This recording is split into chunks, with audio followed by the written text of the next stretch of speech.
Hello mga momsies! Maraming salamat sa inyong mga sulat at email sa Money Talks kung saan kasama natin syempre si Tito Frank Colayco, ang ating personal finance specialist. May email tayong natanggap mula kay Reginald Domingo ng Sampaloc, Manila.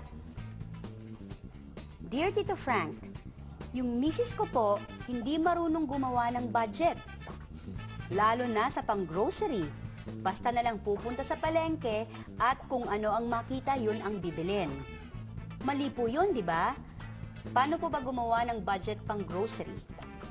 Siguro let me share with you mga 3 rules, basic rules dyan.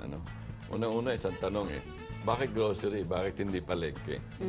Kung ang gagamitin mo yan pang araw-araw for the week or for the next month, mas mura sa palengke. Or although ngayon meron yung mga tinatawag na mga wholesale groceries. Yun ang unang tanong. Dapat pumunta siya doon. Pangalawa, bago siya umalis ng bahay, dapat meron na siyang listahan.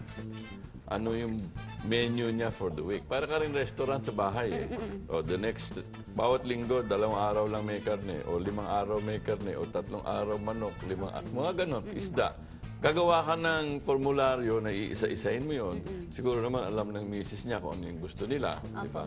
May araw na, lugaw lang tayo, may araw na tubig lang tayo. Halimbawa, gusto nilang ganon di ba? So, yun ang gawin nila.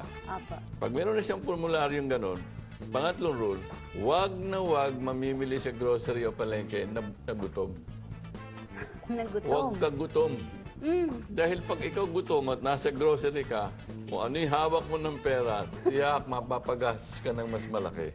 Nakaka-guilty naman yun. Kasi psychological yun. May nakita ka, lalo na may nagpo-promote dyan, buy one, take one, buy one, take 3. Hindi mo alam, 6 na buwan na stock na yun, kaya pala ganun. So yun, wag mo gagawin yun. Pag nailista mo na yun, tignan mo ngayon maigi, yung mga palengking, yung mga listahan mo dyan, ano ba talaga ang pwede mo namang iwasan? Dahil kadalasan, may mga junk food kang nabibili.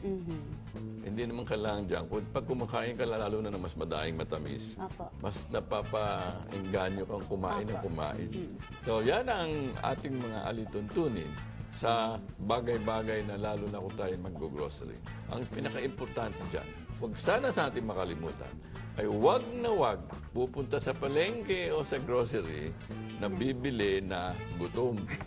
Kailangan ikaw ay busog. Okay. Mga momsies, narinig niyo yung sinabi ni Tito Frank, ha?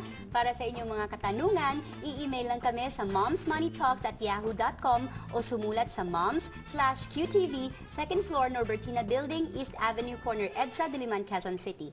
Lagi nating isipin, bukas ay patatagin, pera ay palaguin.